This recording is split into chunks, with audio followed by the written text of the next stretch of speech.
بسم الله الرحمن الرحيم. السلام عليكم ورحمة الله وبركاته.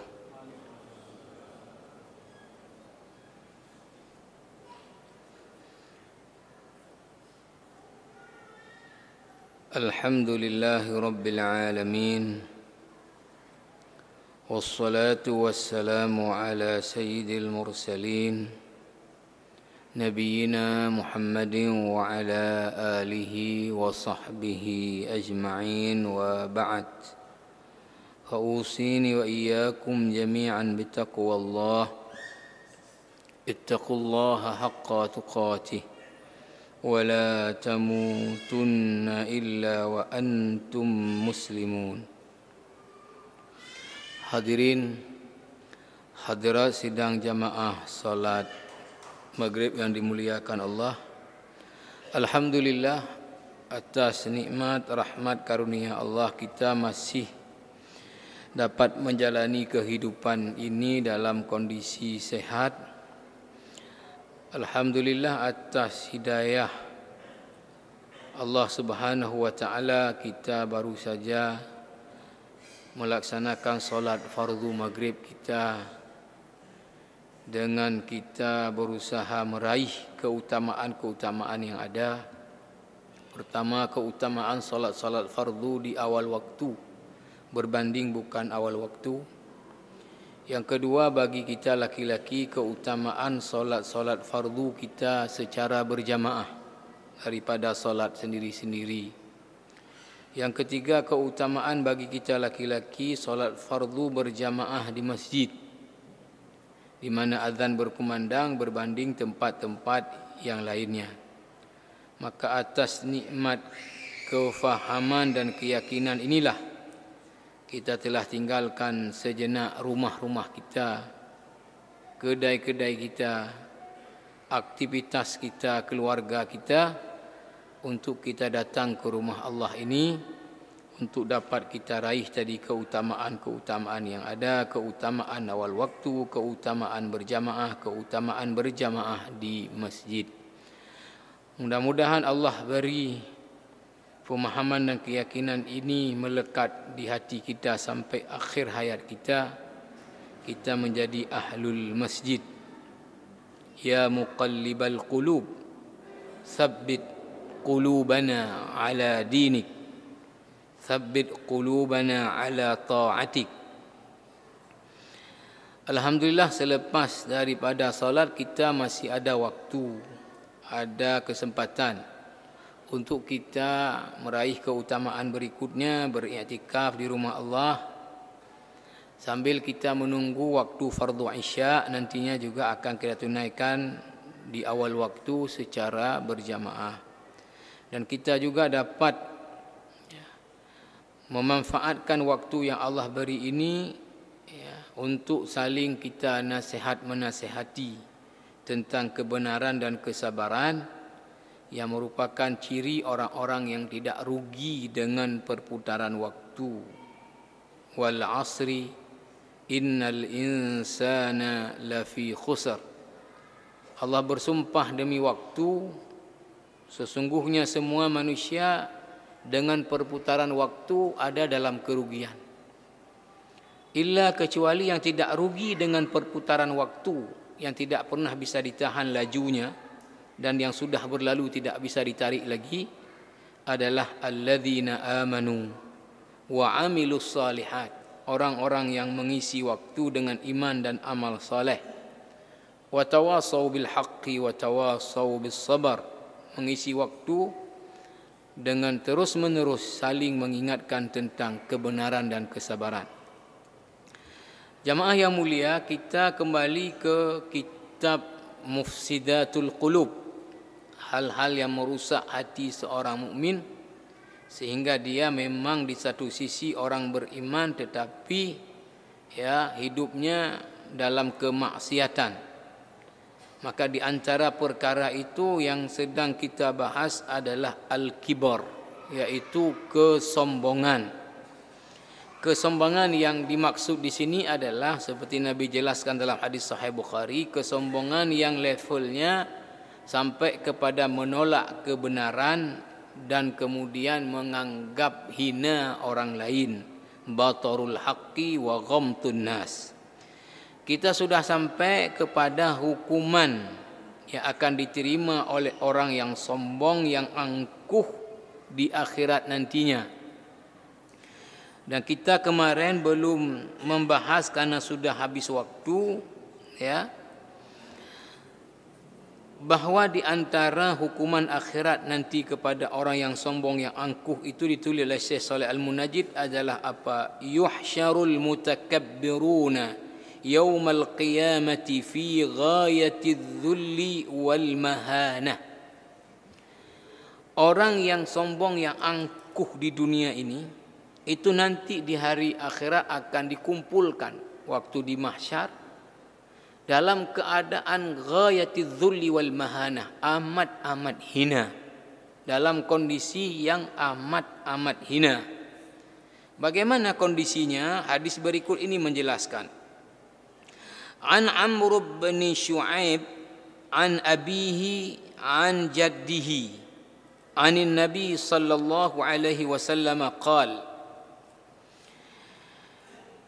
yuhsyarul mutakabbiruna يوم القيامة أمثال الذر في صور الرجال يغشاهم الذل من كل مكان فيساقون إلى سجن في جهنم يسمى بولس تعلوهم نار الأنبار يسقون من عصارة أهل النار طينة الخبال. Hadis ini diberi footnote, diriwayatkan oleh Imam At-Tirmidzi, dan yang mentahqiq hadis ini mengatakan derajat hadis ini adalah hadis hasan. Masih dalam kelompok hadis yang bisa kita berdalil dengannya, tidak masuk ke kategori dhaif. Dalam hadis yang bersumber dari Amr bin Shu'aib, Amr bin Shu'aib ini dari bapaknya dari kakeknya lagi. Nah, kakeknya ini dari Nabi sallallahu alaihi wasallam, kakeknya mendengar Nabi sallallahu alaihi wasallam bersabda, "Yuhsyarul mutakabbiruna yaumal qiyamah", dikumpulkan nanti pada hari akhirat orang-orang yang sombong, yang angkuh itu, amsalad dzarri, ya, seperti di sini dijelaskan di bawah ini. Ya, saya mungkin tidak baca lagi penjelasan di bawah ini, ya, sudah saya baca tadi. Adz-dzarri ini artinya adalah, ya, semut kecil merah, semut merah yang kecil. An-namlu al-ahmaru as-saghiru, itu namanya adz-dzar. Dikumpulkan orang-orang yang sombong, yang angkuh ini nanti, ya, di akhirat, amsal adz-dzarri, seperti semut-semut kecil, ya, fi suwarir rijal, tetapi bentuknya dalam bentuk manusia. Dalam syarahan di bawah ini yang saya sebut tadi, saya tidak baca, langsung saya jelaskan, ya. Nanti orang-orang yang sombong, yang angkuh di dunia ini, waktu di mahsyar, dia bentuk, ya, besar orangnya seperti semut-semut merah yang kecil-kecil. Tetapi, ya, bentuk wajahnya ini tetap suwarur rijal, wajah manusia. Jadi manusia tapi badannya badan semut, udah kecil-kecil kali. Sehingga mereka ini akan diinjak-injak oleh orang-orang yang ada di mahsyar karena kecil-kecil. Ya, saya lanjut dulu, nanti kita komentari. Yaghsyahumudz dzullu min kulli makan. Ini artinya mereka itu akan ditimpa kehinaan dari berbagai sisi, diinjak-injak orang karena kecil. Artinya kalau kita sekarang lihat ada orang kecil kali, badannya badan semut tapi orang, tidak bentuknya semut, wajahnya manusia tapi kecil-kecilnya seperti kecil semut.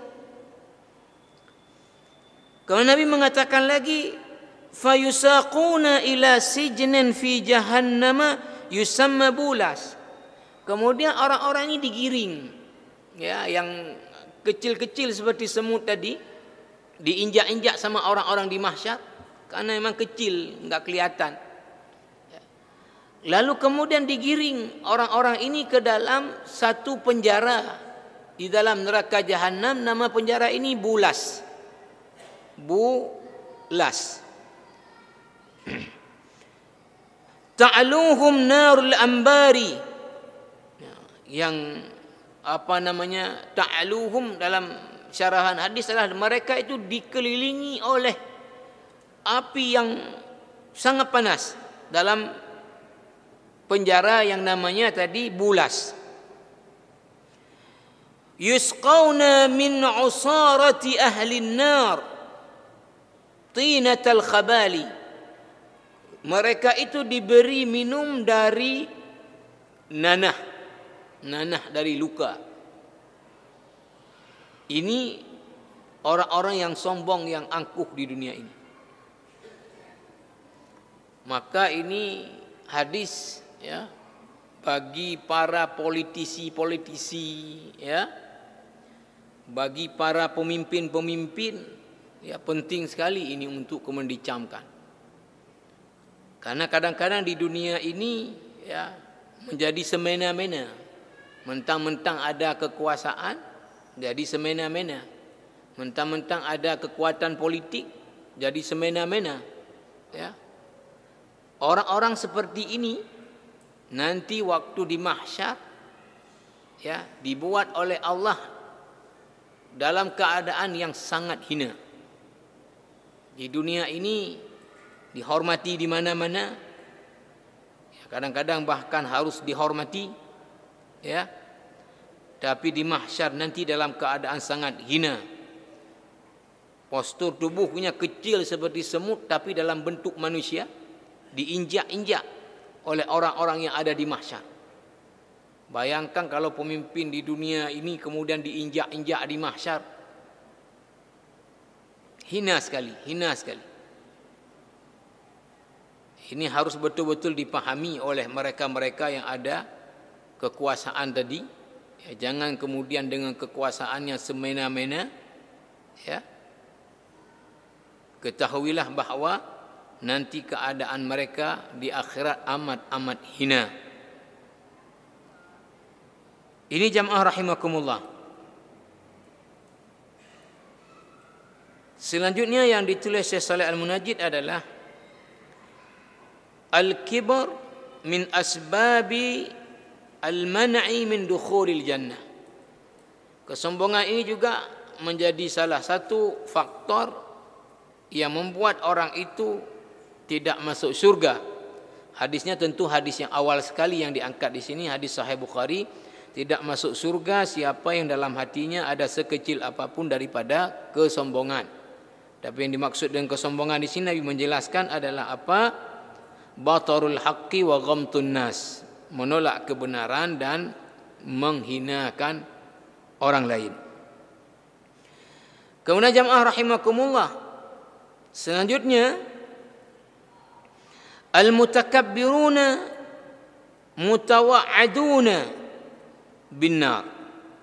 Orang-orang yang sombong, yang angkuh di dunia ini itu diancam, ya, dengan apa? Dengan ancaman neraka.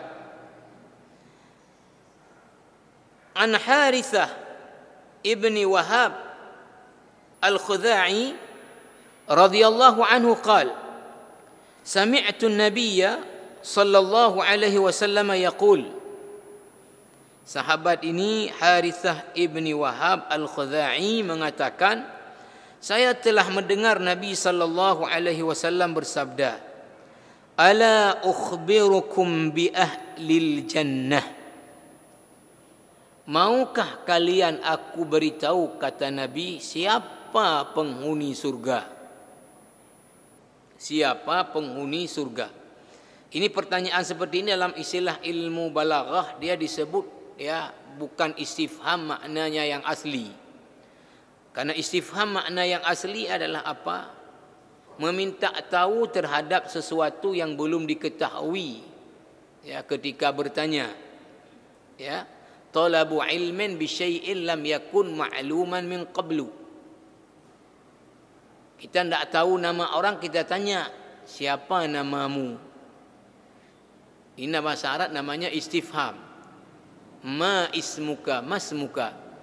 Kita tidak tahu dia tinggal di mana.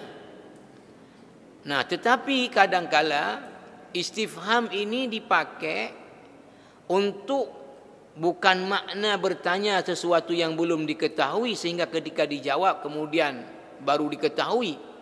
Yang seperti ini maknanya adalah untuk apa? Untuk memotivasi. Ala ukhbirukum bi ahlil jannah.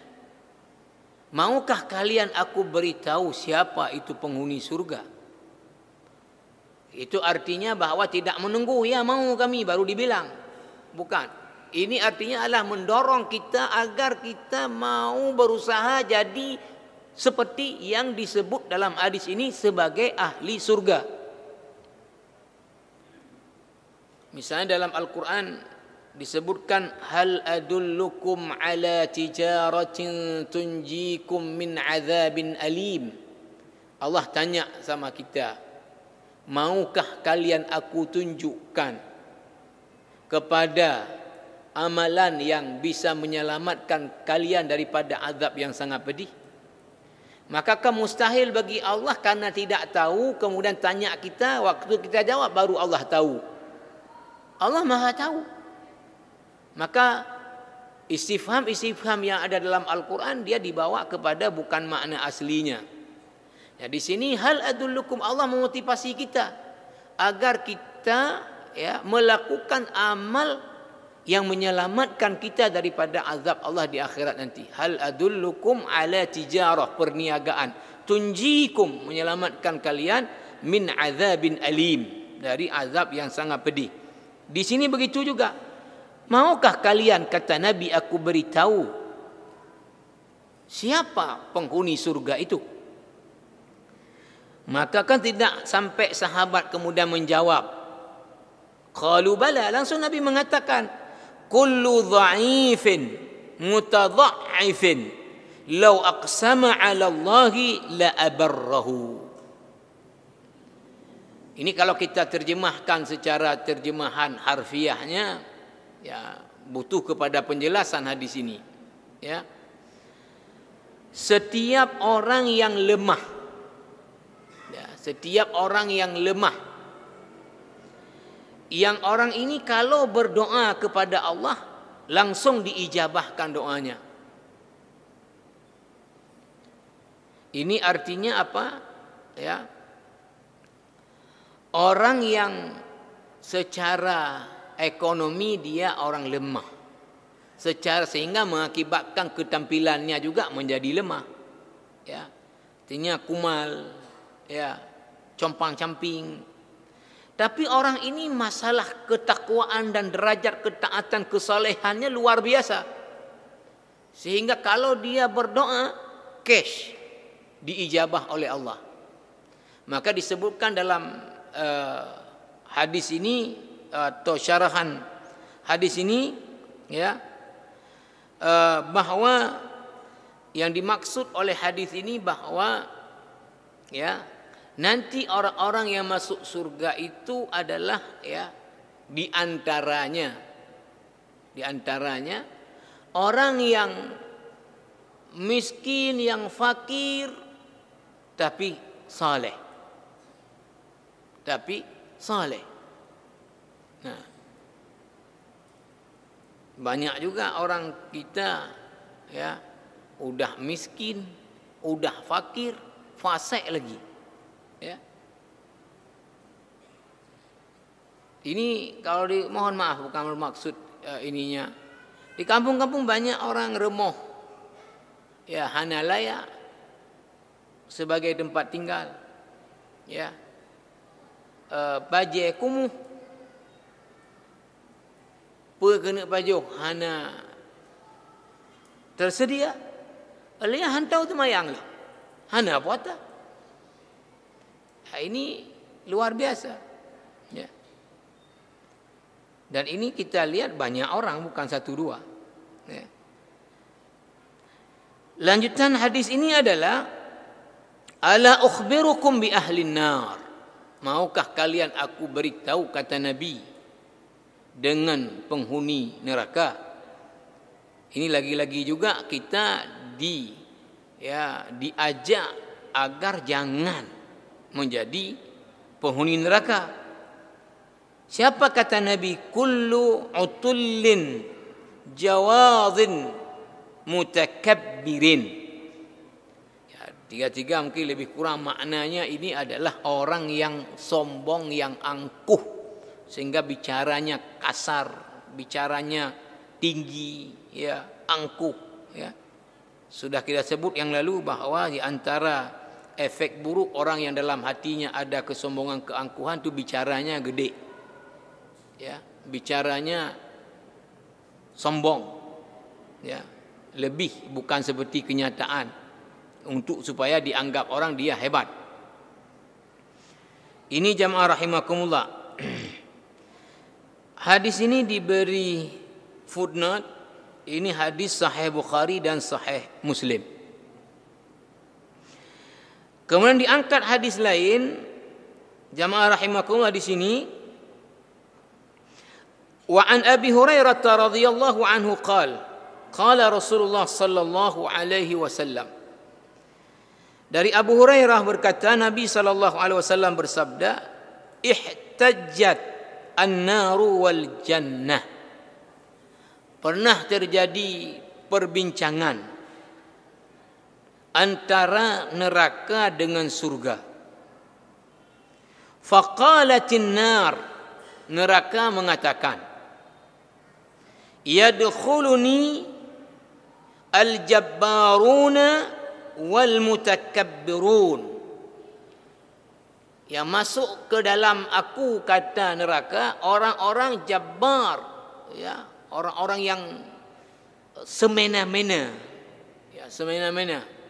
Ini biasanya orang yang punya kekuasaan. Mentang-mentang ada power, maka dengan powernya semena-mena. Ya.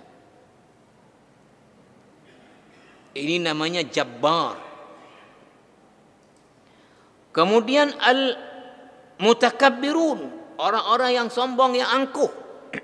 Ini kata neraka, akan masuk ke dalamku orang-orang yang semena-mena, orang-orang yang angkuh. Wa qalatil jannah, surga kemudian berkata, mali la yadkhuluni illa dhu'afa'un nasi wa saqatuhum. Surga mengatakan, saya ini yang masuk ke saya itu adalah dhu'afa'un nas, orang-orang lemah dulu di dunia, orang kek. Ya, kalau di sini disyarahkan lagi, wasaqatuhum. Saqata itu artinya jatuh dia. Orang yang dijatuhkan. Dijatuhkan oleh orang-orang yang tadi semena-mena. Ya. Orang yang ada kekuasaan itu kan cenderung menganggap tadi orang-orang yang kecil-kecil ini adalah apa? Ya, semut-semut kecil. Ya. Sehingga apa namanya, disuruh gusur, disuruh apa. Ya. Karena dianggap tadi adalah apa? Ya. Orang-orang yang direndahkan. Jadi kata neraka tadi, yang masuk ke neraka nanti orang-orang di dunia ini hebat-hebat, orang-orang hebat dunia ini. Ya. Pemimpin-pemimpin dunia ini yang angkuh-angkuh, yang semena-mena. Itulah yang nanti penghuni neraka. Kata neraka. Dibilang sama surga, yang masuk ke aku ini orang-orang dulu di dunia yang lemah-lemah, yang dilemah-lemahkan. Ya. Yang dilemah-lemahkan. Ini kan banyak tadi kita sebut orang-orang yang dilemah-lemahkan. Ya. Nah, apa kemudian Allah menanggapi perbincangan antara surga dengan neraka ini, faqala Allahu lin-nari, Allah kemudian mengatakan ke neraka, anti azabi u'adzibu biki man asya'u. Kamu hai neraka adalah azabku, aku timpakan kepada siapa yang aku hendaki. Kata Allah kepada neraka. Wa qala lil jannati, Allah kemudian mengatakan kepada surga, anti rahmati arhamu biki man asya'u. Kamu adalah hai surga rahmatku yang aku berikan kepada siapapun yang aku kehendaki. Walikulli wahidatin minkuma mil'uha. Dan setiap dari kalian berdua tadi itu ada yang mengisinya. Ada yang mengisinya. Hadis ini jamaah rahimakumullah diberi footnote. Ini hadisnya rawahu Bukhari dan Muslim.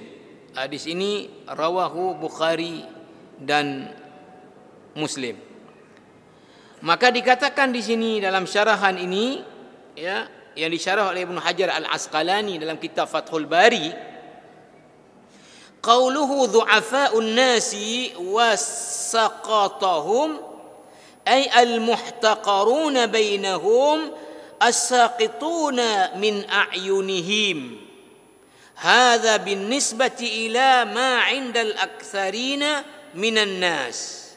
Nah, yang dimaksud dengan tadi kata surga yang masuk ke dalamku orang-orang di dunia dulu, orang-orang kiri, orang-orang lemah. Maksudnya apa? Al-muhtaqaruna bainahum, orang-orang yang dihinakan dulu dalam kehidupan bermasyarakatnya, dianggap masyarakat level kelas berapa. Ya, oleh orang-orang yang hebat ini dianggap mereka adalah orang level kelas berapa. Ya. As-saqituna min a'yunihim, yang dipandang rendah oleh mereka. Ya. Maka dikatakan di sini hadza bin nisbati ila ma 'indal aktsar minan nas, ini dalam pandangan manusia. Wa bin nisbati ila ma 'indallahi hum 'uzama rufa'a'ud darajat. Tapi orang ini karena ketakwaannya, kesalehannya, ini orang-orang yang agung di mata Allah, orang-orang yang tinggi derajatnya di mata Allah. Kita sudah pernah sampaikan di sini, ya, bahwa Nabi SAW pernah bersabda, rubba asy'atha akbara madfu'an bil abwab law aqsama 'ala Allah la abarrahu. Berapa banyak orang yang asy'atha.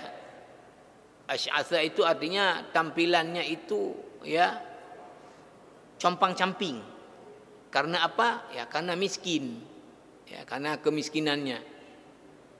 Wa aghbara, berlemuran debu, juga menggambarkan compang-camping karena kemiskinannya. Madfu'an bil abwab, kalau datang ke mana-mana rumah ditolak semua karena tampilannya yang kumuh, karena kemiskinannya. Lau aqsama 'ala Allah la abarrahu. Tapi orang ini karena kesalehannya, ketakwaannya kepada Allah, kalau dia berdoa cash langsung diijabahkan oleh Allah Subhanahu wa taala. Maka hadis ini mengajarkan kita janganlah kemudian merendahkan orang-orang yang zahirnya mungkin ya kumuh tadi, miskin, ya, yang di mata kita dia mungkin kelas rendah, tapi dia di mata Allah ini adalah orang-orang VIP. Ini adalah orang-orang VIP di matanya Allah Subhanahu wa taala. Ini jamaah rahimakumullah. Kemudian di dalam lanjutannya pembahasan Syekh Shalih Al-Munajjid adalah apa hukuman akhirat lainnya terhadap orang yang sombong dan angkuh ini adalah al-mutakabbiruna mutawa'aduna bidukhuli jahannama saghirin.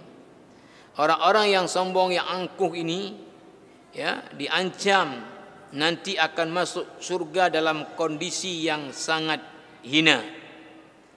Diangkat surat Ghafir ayat 60. Wa qala rabbukum ud'uni astajib lakum.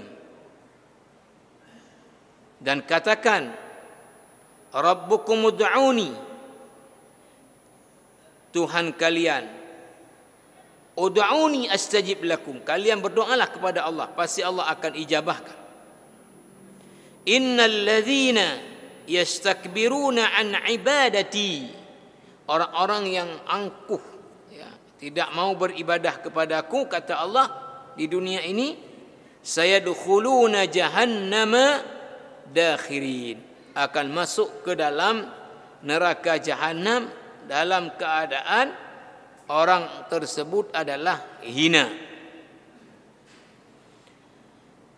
Diangkat juga hadis di sini. Hadis ini rawahu Abu Daud dengan derajat hadis yang sahih.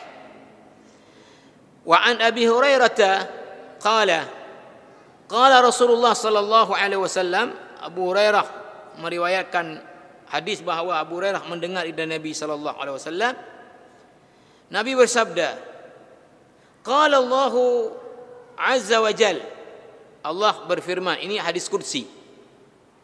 Hadis kursi, hadis yang maknanya dari Allah, lafadznya adalah lafadz bahasanya Nabi. Cirinya atau para ulama hadis mengatakan cara periwayatannya dia dengan bisa seperti ini, qala Rasulullah sallallahu alaihi wasallam, qala Allah taala, atau bisa dengan qala Rasulullah sallallahu alaihi wasallam fima yarwihi an rabbih. Biasanya pada cirinya dia adalah hambaku. Maka kalau Nabi mengatakan hambaku, tidak mungkin Nabi umatku. Maka di sini Allah mengatakan melalui lisannya dan bahasanya Nabi. Apa itu? Al-kibriya'u ridai wal 'azamatu izari. Ya. Ini kalau orang pergi ihram, dua helai kain yang di bawah ini namanya adalah izar, yang dipakai di sini namanya adalah itu rida. Ya, tapi kita bisa terjemahkan ini langsung kepada, ya, Allah melalui Nabi sallallahu alaihi wasallam mengatakan bahawa kesombongan itu adalah pakaianku, kata Allah. Artinya yang berhak sombong angkuh itu hanya Allah, lain tidak ada yang punya hak untuk sombong, untuk angkuh. Ini hanya haknya Allah, pakaiannya Allah ini. Maka Allah kemudian mengatakan apa melalui lisannya Nabi SAW, faman naza'ani wahidan minhuma qadhaftuhu finnar, maka siapa yang menantangku, ya, dalam masalah ini, maka aku lemparkan dia ke dalam neraka. Ini jamaah rahimakumullah. Maka kata Syekh Shalih Al-Munajjid di bawah ini, fal kibriya'u wal 'azamatu la yaliqani illa billah, maka kesombongan, ya, keangkuhan, keagungan itu tidak ada layak bagi siapapun, hanya bagi Allah Subhanahu wa taala. Fa in takabbara al-'abdu faqad naza'a Allah taala fima la yaliqu illa bih, maka siapa yang sombong dan angkuh telah menentang Allah dia, karena kesombongan, keangkuhan ini hanya milik Allah. Fastahaqqa ay yaqdhifahu Allah taala finnar, maka layaklah atau, ya, berhaklah orang ini kemudian dilemparkan oleh Allah ke dalam neraka, karena dia telah menantang Allah di dalam masalah kesombongan, di dalam masalah keangkuhan. Ini jamaah rahimakumullah. Kemudian ini yang tidak kalah pentingnya, selalu Syekh Shalih Al-Munajjid di ujung, ya, setiap memberikan satu masalah tetap beliau ada di ujungnya obatnya. Setiap yang dibahas tetap di ujungnya ada obatnya. Ya. Tadi kesombongan ini adalah sifat tercela. Ini hanya milik Allah, jangan ada pada selain Allah. Tapi kadang-kadang ini ada di banyak orang, termasuk di orang yang beriman. Maka kemudian apa langkah-langkah mengobati ini penyakit? Ini yang selalu dijelaskan oleh Syekh Saleh Al-Munajjid. Karena jangan sampai ada masalah enggak ada cara mengatasinya. Ya. Sama seperti kita menjelaskan suatu masalah tapi enggak ada solusinya. Maka Islam adalah ya sebagai tuntunan hidup, maka dalam semua aspek ada petunjuknya, ada tuntunannya. Maka Syekh Shalih Al-Munajjid di sini menulis Ilajul Kibar, bagaimana mengobati penyakit kesombongan yang keangkuhan yang ada pada manusia ini, termasuk pada diri orang yang beriman. Kita ambil yang pertama, nanti yang lain mungkin pada pertemuan yang akan datang. Pertama beliau mengatakan apa? I'lam anna al-kibar minal muhlikati wa idhalatuhu fardu 'ainin wa la yazalu al-kibar wa la yazulu al-kibar bimujarradit tamanni bal bil mu'alajati. Nah, kata Syekh Shalih Al-Munajjid, kesombongan ini adalah sifat yang membinasakan orang yang beriman. Muhlikat ya. Sifat yang membinasakan, perkara yang membinasakan. Maka menjadi fardhu ain, wajib atas setiap orang untuk bagaimana menghilangkan kesombongan pada dirinya.